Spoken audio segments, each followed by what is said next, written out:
This is my solar heater, and now it is heating the water of this pool.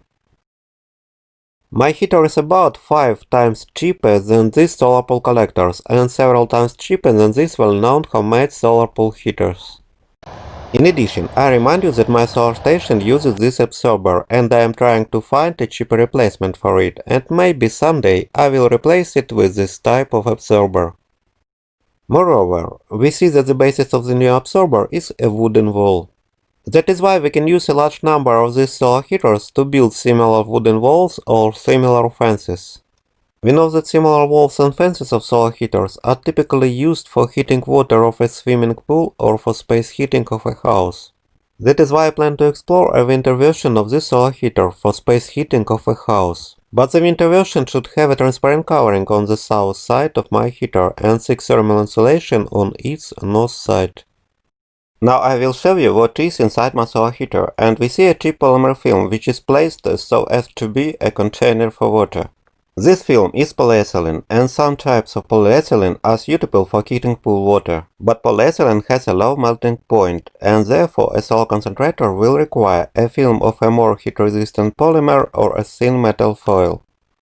These three main parts of our solar heater have a total cost of about $10 per square meter, and the remaining parts add a few more dollars per square meter of the heater. Now I will quickly show my experiments when I studied the possibilities of the absorber to heat pool water.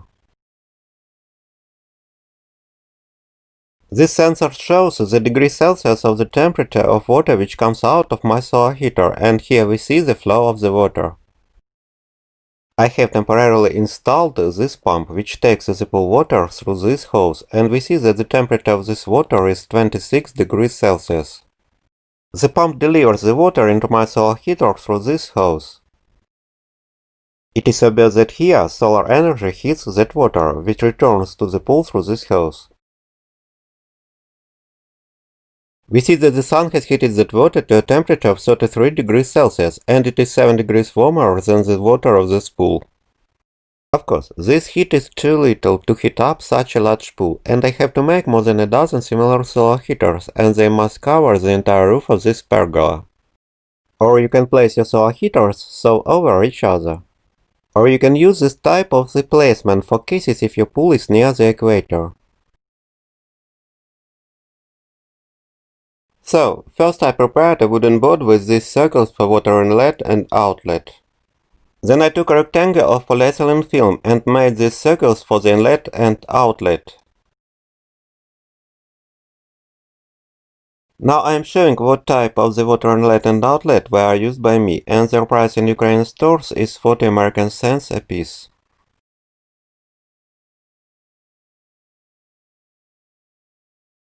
This is the inlet after installing it, and we see that the polyurethane foam fixes the inlet inside the board. Now I am showing how best to fill the inlet and outlet with the polyurethane foam, and we see that they are immobilized by small weights, so that the inlet and outlet are below the level of the upper surface of the board. So, now the polyethylene film is ready to install the steel sheet, and these staples temporarily fix the edges of the film, and it is obvious that this empty space must have a width of 2 or 3 centimeters.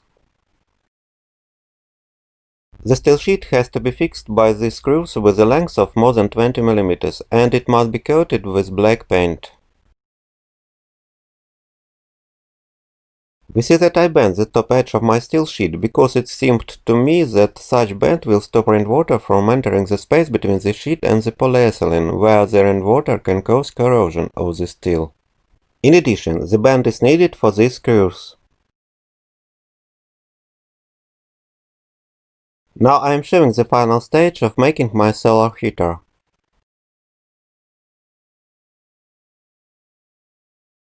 We must understand that my solar heater is open at the top. We see that the water should flow freely through this outlet, and let's look at the main condition for the workability of this type of solar heaters.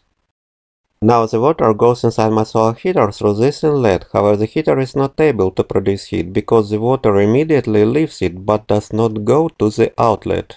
However, now I slightly raise the edge of the solar heater, and we can see that it's all right. So, we understood that the heater should have a slight slope, when this edge near the water inlet should be a few centimeters higher than this edge near the outlet, but it is obvious that the height difference should be minimal. We can notice that the water makes my steel sheet more round. In addition, the water is trying to make the wooden board round too, but these beams counteract this phenomenon. Interestingly, at first my solar heater used this polystyrene sheet instead of that wooden board.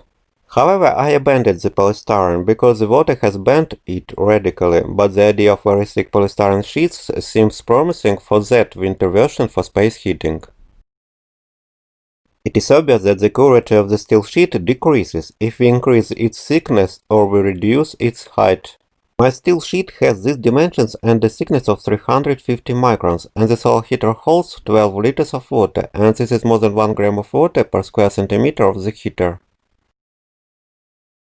Now I reduced the slope angle of the heater and its position has become more horizontal, and we can notice that the curvature of the steel sheet has decreased, and therefore now it can hold less than 10 liters of water.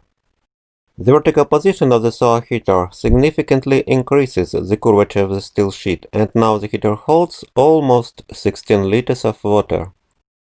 We understand that the sun heats up this black steel sheet, and the heat is transferred to the water which moves through the heater. Here we see the degrees Celsius of the temperature of different points of the steel sheet, and we must turn our attention to the following phenomenon. We can notice that here at the top of the sheet its temperature is high, but here the sheet is as cold as the water. This phenomenon is due to the fact that the water fills only this space, which is below this water outlet, but this part of the space between the board and the steel sheet is filled with air. That is why, if solar energy falls on this part of the sheet, it immediately heats up the water, but this solar energy heats up the steel sheet only, and a portion of the solar heat goes down in the direction of the water due to thermal conductivity of the steel sheet. Unfortunately, the rest of the solar heat will be lost in the form of heat leaks to the ambient air, and this fact reduces the efficiency of our solar heater. That is why we should minimize this part of the sheet which does not touch the water, and therefore this distance between the water outlet and the top edge of the heater should be minimal. Of course, the height of this part of the sheet depends on the slope angle of our heater, and its vertical position leads to the fact that the water fills this part of the heater, and this part of the steel sheet has a small height. Now my heater is almost horizontal, and the water fills only this part, and we see that this sheet height above the air is too large, and this fact can significantly reduce the efficiency of the heater. That is why a similar almost horizontal slope angle is very undesirable for our type of solar heaters, and we have to increase the angle towards more vertical. Here we see large water leaks from my solar heater, especially near this inlet. These leaks are caused by too much water flow through the solar heater. Now I have reduced the flow through my heater, but these small water leaks say that I should reduce the flow even more, or I should increase the thickness of this wooden piece to raise this edge of the heater. This is another case of water leaks near the inlet, and their cause is that this distance is too small. This case is shown on the left, and right video shows another case when the water inlet is 2 cm lower than for the left case, and here we do not see any water leaks. I think that a lot weight of the water and the wood will bend this board after several years of operation of this solar heater. Also now we do not see any bend after 1 month of the operation. I predict that, if that bend will take place, it can slightly increase the efficiency of the solar heater, because it will slightly reduce this part of the steel sheet, which does not touch the water. However, an excessively large bend can require the installation of additional supports of the solar heater here, after a few years of its operation. Now I show the only way to remove the water from the solar heater, and this action will be required before a frost period. But if this water inlet is placed here, the solar heater can be operated during frost due to automatic removal of the water after disappearance of the sun, if our heater is connected according to this well-known scheme.